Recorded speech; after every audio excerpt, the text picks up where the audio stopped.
नमस्कार, हिमाचल अभी.com का radio bulletin सुन रहे हैं आप। मैं हूं आपके साथ नेहा गुप्ता। इस बुलेटिन में हम बात करेंगे प्रदेश भर की तमाम बड़ी खबरों के बारे में, लेकिन शुरुआत करेंगे मुख्य सुर्खियों के साथ। सीएम जयराम ने दी अरविंद केजरीवाल को चुनौती, बोले हिमाचल में दूर हो जाएगी गलतफहमी। शिमला के युग हत्याकांड में अब हाईकोर्ट में 6 हफ्ते बाद होगी सुनवाई।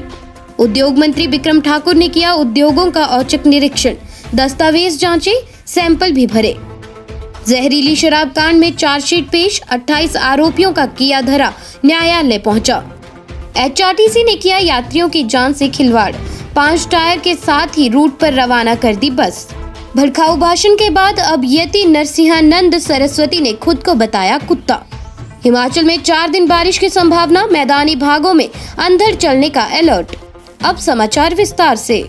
आपके स्वास्थ्य का प्रहरी श्री बालाजी हॉस्पिटल, कांगड़ा, हिमाचल। सीएम जयराम ठाकुर ने आम आदमी पार्टी के प्रमुख अरविंद केजरीवाल को खुलेआम चुनौती दी है कि हिमाचल प्रदेश में उनकी गलतफहमी दूर हो जाएगी। जयराम ने कहा कि हिमाचल प्रदेश राष्ट्रीय अध्यक्ष जगत प्रकाश नड्डा का अपना घर है। वे जब भी आएंगे तो इससे बीजेपी को ताकत ही मिलेगी। सीएम ने कहा कि नड्डा का कांगड़ा में जोरदार स्वागत होगा। वो परिवार के समारोह में आ रहे हैं तो उनसे पार्टी के लिए भी कुछ समय मांगा गया है।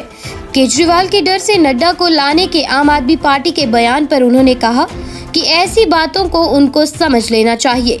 केजरीवाल की बात पर कहने की कोई जरूरत नहीं है। बीजेपी देश की ही नहीं, दुनिया की सबसे बड़ी पार्टी है। शिमला के युग हत्याकांड में अब 3 दोषियों की फांसी की सजा मामले में हाई कोर्ट 6 हफ्ते बाद सुनवाई करेगा।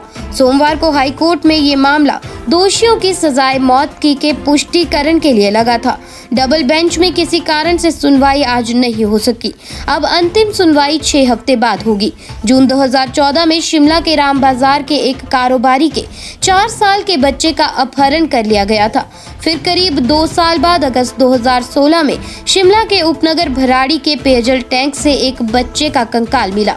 बाद में फॉरेंसिक जांच से पुष्टि हुई कि ये मास्टर युग का ही कंकाल है। इस केस को सुलझाने के जिम्मा सीआईडी को दिया गया था और जांच एजेंसी ने डिजिटल एविडेंस जुटाए थे। नालागढ़ में उद्योग मंत्री बिक्रम सिंह ठाकुर आज अचानक फैक्ट्रियों में औचक निरीक्षण करने पहुंचे। इस दौरान उन्होंने कई फैक्ट्रियों में रेड की और वहां के रिकॉर्ड खंगाले। उद्योग मंत्री ने ये रेड सोलन जिला के नालागढ़ के बद्दी में की। बताया जा रहा है कि बिक्रम सिंह ठाकुर आज एक ही दिन में अब तक कई फैक्ट्रियों में रेड कर चुके हैं। इस दौरान वो फैक्ट्रियों में जाकर दस्तावेज और अन्य फाइलें चेक कर रहे हैं। गुपचुप तरीके से प्रदेश के उद्योग मंत्री बिक्रम सिंह ठाकुर द्वारा की गई रेड के कारण पूरे बद्दी बरोटीवाला नालागढ़ में उद्योगपतियों में हड़कंप मच गया है। हिमाचल प्रदेश में हुए चर्चित जहरीली शराब कांड में पुलिस ने चार्जशीट प्रस्तुत कर दी है। इसी वर्ष जनवरी में प्रदेश के मंडी जिले में सुंदरनगर उपमंडल के 7 लोगों की मौत जहरीली शराब पीने से हो गई थी।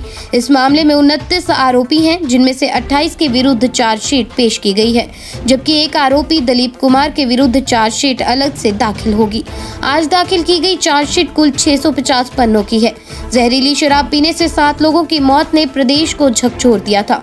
सरकार, पुलिस और विशेष रूप से आबकारी एवं कराधान विभाग को इस मामले में किरकिर का सामना करना पड़ा था। उसके बाद तत्काल हरकत में आई पुलिस ने कई विशेष जांच दल बनाए और बड़े स्तर पर धरपकड़ शुरू कर दी थी। याद रहे कि इस मामले में कई किंगपिन पकड़े गए थे। शेष समाचार ब्रेक के बाद। आपके स्वास्थ्य का प्रहरी श्री बालाजी हॉस्पिटल, कांगड़ा, हिमाचल। कंगाली से जूझ रहे हिमाचल प्रदेश पथ परिवहन निगम का एक नया कारनामा सामने आया है। निगम ने नियम ताक पर रखते हुए यात्रियों की जान से खिलवाड़ कर 6 पहिए वाली बस 5 टायरों के साथ ही रूट पर चला दी। मामला एचआरटीसी के पठानकोट डिपो से जुड़ा हुआ है। हिमाचल पथ परिवहन निगम के पठानकोट डिपो से रविवार सुबह 7:30 बजे पठानकोट सनवाल रूट पर बस रवाना कर दी। पठानकोट से करीब 100 किलोमीटर तक चलने के बाद बस के पिछले दोनों टायर पंक्चर हो गए। चालक ने इसके बाद बस में रखा अतिरिक्त टायर लगाया और उसके सहारे ही अगले स्टेशन की ओर सफर पर निकल गया। हिमाचल के जिला ऊना के मुबारकपुर में चल रही धर्म संसद में विशेष रूप से पधारे यति नरसिंहानंद सरस्वती ने खुद को हिंदू समाज का कुत्ता करार दिया है। उन्होंने कहा कि हिंदू समाज में सदियों की परंपरा रही है कि घरों में या गली मोहल्लों में कुत्ते पाले जाते थे और वही कुत्ते खतरा आने पर चिल्ला चिल्ला कर अपने मालिक को और भोजन खिलाने वालों को आगाह करते थे।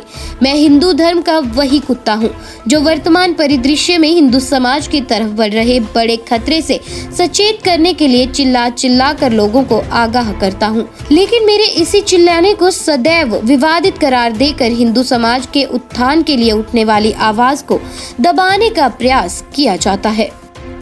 हिमाचल प्रदेश में 4 दिनों तक बारिश के साथ अंधड़ चलने के आसार हैं।